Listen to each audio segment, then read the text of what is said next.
কি একটা কাজ ধরা দিল, এত পরিমাণের ভেজাল, মনে হয় না আজকে ডেলিভারি দিতে পারো। আমার আম্মা অনেক অসুস্থ, আমার কাছেও টাকা নাই। আচ্ছা, ওর কাছে গিয়ে দেখি কিছু টাকা নিয়ে ধার দিতে পারে।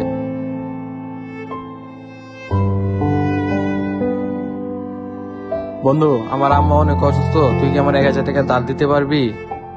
হপ বেটা, আমার তো কোনো টাকা নাই, এই মুহূর্তে তোর আমি কোনো টাকা দিতে পারুম না, আমি অনেক ঝামেলা আছি। বন্ধু দেখ না, কোনো জায়গাতে ম্যানেজ করে দিতে পারোস কিনা টাকাটা, ইমার্জেন্সি দরকার আমার। হপ বেটা, যা তো, আমার কাজ আছে, আমার কাজ করতে দে। ওই বেটা, এত কথা কি এর? কাজটা ঠিক করে কর, মালটা তো আজকে ডেলিভারি দিয়ে দিব। ঠিক কি করবি ক, তাড়াতাড়ি কাজটা শেষ কর। হবে হয়ে গেছে, একটু সময় দেন আমারে, এই তো হয়ে গেছে।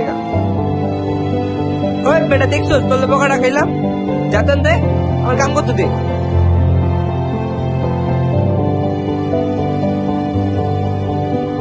এ ইব্রাহিম, একটু শুনিস তো ভাই? জি ভাই, আইতাছি, খারান। কি হয়েছে ভাই, কোন তো? ইব্রাহিম, একটা বিপদে পড়ছি, তোমার কাছে কি 1,000 টাকা হবে? কালকে দিয়ে দিব। জি ভাই হবে, আপনি কালকে দিতে পারলে পরশু দিন দিয়ে দিন। ঠিক আছে ভাই, দাও, কালকে না হলেও পরশু দিন আমি দিয়ে দিব।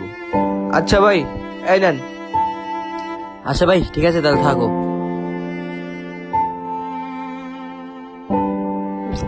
আজকে 3 দিন হয়ে গেল, ওস্তাদের কোনো খোঁজ খবর নাই। কিরে বন্ধু, কি হয়েছে তোর? তোর মন খারাপ? বন্ধু, তোর আমার জন্য 1,000 টাকা চাইলি, দিতে পারলাম না, কিন্তু ওস্তাদ চাইলো, ঠিকই টাকাটা দিয়ে দিলাম। কিন্তু ওস্তাদে 3 দিন ধরে টাকাটা নিয়ে গেছে, এখন আর কোনো খোঁজ খবর নেই। ওস্তাদে 3 দিন ধরে কাজে আসে না, আর ফোনটা অফ। এখন টাকাটা আমার ইমার্জেন্সি লাগবে, কথা এখন কি করুম? আরে বন্ধু, বুঝতে পারছি, এখন তো আমার কাছে তেমন টাকা নাই, আমার কাছে অল্প কিছু টাকা আছে, নিয়ে তুই তোর বিপদে চালাই নিস। আসলে ওর বন্ধুত্বটা আমি বুঝতে পারিনি, ও আমার বিপদে সবসময় পাশে ছিল, কিন্তু ওর বিপদে আমি পাশে ছিলাম না। বন্ধুত্ব রক্তের সম্পর্ক না হলেও রক্তের সম্পর্ক থেকেও আপন সম্পর্ক।